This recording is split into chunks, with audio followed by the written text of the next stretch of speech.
हम पाकिस्तान की शिकस्त की हम बात कर रहे हैं।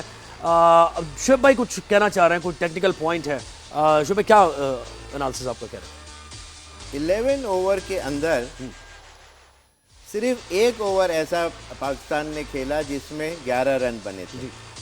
11 ओवर के अंदर सिर्फ एक ओवर ऐसा आया कि जिसमें 11 रन बनाए पाकिस्तान ने। वेयर एज उनकी टीम के तरफ से जो 11 ओवर जो थे उसमें 5 ऐसे ओवर थे जिसमें उन्होंने 10, 12, 17, 14 रन इस तरह बनाए। उन्होंने 11 ओवर के अंदर 5 बड़े ओवर खेले और हमने सिर्फ एक ओवर ऐसा खेला जो कि 5th ओवर था, जो सिर्फ 11 रन का ही वो आया। इतना जब कहने का मतलब ये है कि जब हालांकि उनकी 3 विकेटें गिर गई थी जल्दी, लेकिन but still they maintain the run rate. Whereas Pakistan अपनी विकेटें तो बचाता रहा काफी, लेकिन ये कि रन रेट को एक्सेलरेशन नहीं दे पाया। पता नहीं विकेटें बचाए तो वहाँ बड़ा मेजर फर्क है। बिल्कुल ऐसे ही है। शुएब भाई खैर छोड़ें आप सारी बातें, क्या दुख करना है क्या गम करना है। सेब खाएं आप, an apple a day keeps the doctor away. कोई मसला नहीं, and if the doctor is good looking, keep the apple away। ये सही कह रहे हैं, बिल्कुल। अच्छा जी, जुल्करनैन ने हमें ज्वाइन किया है श्रीलंका से। जुल्करनैन, मुझे ये बताइए कि भाई क्या पाली खेल, यानी ये विकेट कैसी थी? अनप्लेबल हो गया था पाकिस्तानी बैट्समैन के लिए। कुछ लग रहा था कि घबराए से हैं, समझ नहीं आ रही बॉल। आर्चर को तो वो समझ रहे थे कि जैसे ये तो हमें खा जाएगा। क्या हो रहा था? देखिए, विकेट बिल्कुल ठीक थी, जिस तरह कही गई थी, उसको धूप लगी हुई थी, कोई ऐसा मसला नहीं था। सिलेक्शन ऑफ शॉट थी। और मैं आपको एक चीज बताऊं, शुएब भाई की बातों पर जितना इंग्लिश टीम ने अमल किया है ना, वो पाकिस्तानी टीम 10% करती तो आज हम मैच जीत जाते। शुएब भाई जिस तरह कह रहे थे कि पाले के लिए कि आउटफील्ड जो है वो हैवी आउटफील्ड है, बॉल ज्यादा तेजी से नहीं जा रहा। आप देखिए 19 डबल है हैरी ब्रूक और जैक्स के दरमियान। तो 19 डबल्स का मतलब ये है कि आपने 19 बॉलें 200 के स्ट्राइक रेट से खेली। और वो साहबजादा फरहान जो कह रहे थे कि बाबर मुझे मशवरा दे रहा है कि 200 के स्ट्राइक से हम यहाँ पर खेल सकते हैं, उसका मशवरा जो है वो हैरी ब्रूक ने पूरा 100% अमल किया उन पर, और उन्होंने 50 बॉलों पे 100 रन किए। तो पिच बिल्कुल ठीक थी, आपकी पूरी प्लानिंग गलत थी। और मैं आपको एक चीज बताऊं, यहाँ पे यही चीज पीटी जा रही थी। ये मतलब ये बातें इस बात पर आपके मीडिया बॉक्स में लोग उनके देख रहे थे कि यार आपने उस्मान तारिक को लगाया, उसने पहली बॉल पे विकेट लिया, आपने अगला ओवर ही चेंज कर दिया। मतलब आप अगर सोचें तो गेम को डीप, अब ये शुएब भाई बताएंगे कि बैट्समैन लेके जाते हैं, बॉलर नहीं लेके जाते। ऐसे लगता था कि हम गेम को डीप लेके जा रहे हैं, और उस डीप में आप देखें 3 ओवर्स के अंदर उन्होंने वही डिफरेंस बना दिया। और आप ये देखें कि 3 विकेटें आपकी 5 ओवर्स में गिर गई हैं। 6ठा ओवर आपने नवाज को दिया, जिसको पूरी आप टूर्नामेंट के अंदर नई बॉल से नहीं करवा रहे। आप 6ठे ओवर के अंदर क्यों अपना उस्मान तारिक नहीं ला रहे? तो इस तरह के फैसले। 19वें ओवर पिछले मैच में भी यही किया, पिछले मैच में भी यही किया इन्होंने।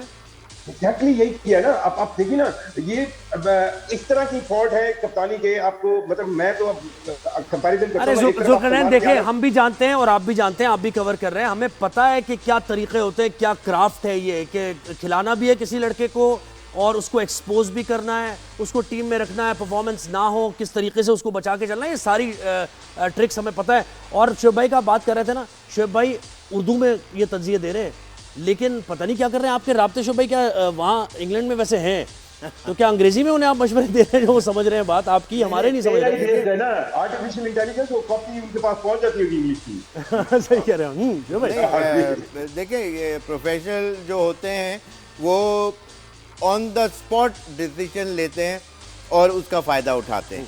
यहाँ पाकिस्तानी जो मैं अपने पिछले प्रोग्राम में जो है बार बार ये कहता रहा कि इस पाले के लिए ग्राउंड के ऊपर आउटफील्ड बहुत स्लो है, इसके ऊपर बाइसेक्ट करके बॉल थ्रू नहीं होता, इतना फास्ट आउटफील्ड नहीं है। बारिश पिछले दिनों बहुत हुई, ग्रास का जो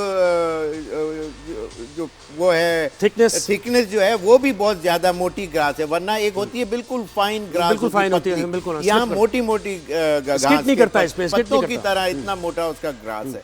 तो बात यह है कि उन्होंने इसको एक्सप्लॉइट नहीं किया। और एक और चीज, जो 6ठा ओवर जो नवाज ने जो गेंद की है उसमें इन्होंने 17 रन दिए, वो पूरा प्रेशर ही खत्म तो हुआ उस वक्त इसलिए कि इन्होंने, अच्छा मजे की एक और बात बताऊं कि 5वें ओवर में they were standing on 36 run, 36 struggle कर रहे थे, स्ट्रगल कर रहे थे। फिर वहां उन्होंने उस ओवर का मैक्सिमम फायदा उठाना था। So that was the core moment of the whole match where it could have changed the तो scenario. नवाज की जगह उस्मान को आना चाहिए था। उस्मान तारिक को करते, वो थोड़ा सा स्मार्टर बॉलर है और वो उसकी गिमिक्री ऐसी है कि उसके अंदर बहुत चांसेस थे कि वो आउट कर देता। आउट नहीं करता तो शायद इतने रन नहीं पड़ पाते, और वहाँ उनको एक ब्रीदर मिल गया।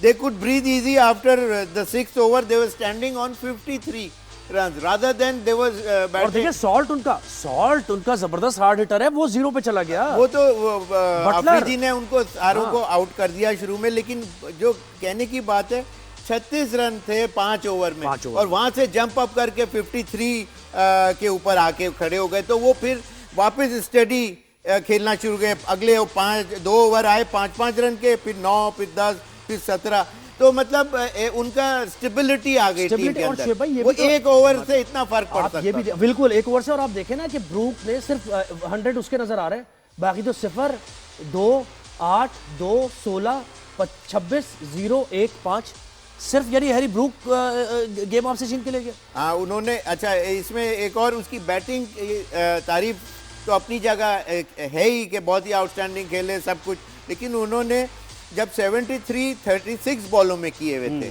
36 बॉलों में 73 किए थे, उसमें 8 चौके और 3 छक्के थे। अच्छा फिर उसके बाद उन्होंने और 27 रन करे हैं, लेकिन उसमें सिर्फ 2 चौके और 1 छक्का लगा। मीनिंग उसका मतलब यह है कि उन्होंने वापस जब देखा कि यार अब रन्स कम रह गए और विकेट नहीं लूज करनी, तो वो सिंगल डबल्स के ऊपर भी आ गए, और उसमें सिर्फ 2 चौके, कोई लूज बॉल मिली होगी उस पर मारा होगा, लेकिन ही batted really well for the English side. और मुझे बताएं, गेम अवेयरनेस नहीं है ना, ये जो टेक्निकलिटीज बता रहे हैं ये ठीक है, एक आम आदमी के लिए तो है कि यार वाकई ये तो बात है, अगर इनका तो ब्रेड एंड बटर है, ये करते क्या है मुझे बताएं। प्रोफेशनल क्रिकेटर्स हैं, खेलने के पैसे लेते हैं, ये कितनी मजे की बात है, टूर्स के पैसे, खेलने के पैसे, और ये खेल। देव भाई यही रोना है ना। अब आप ये देखें ना, देव भाई हमें ये बातें समझ आ रही है, जिन्होंने 24 घंटे इसी चीज पर तवज्जो देनी है, और हैरी ब्रूक के बारे में हर कोई जानता है कि उसका पाकिस्तान के खिलाफ रिकॉर्ड आउटस्टैंडिंग है।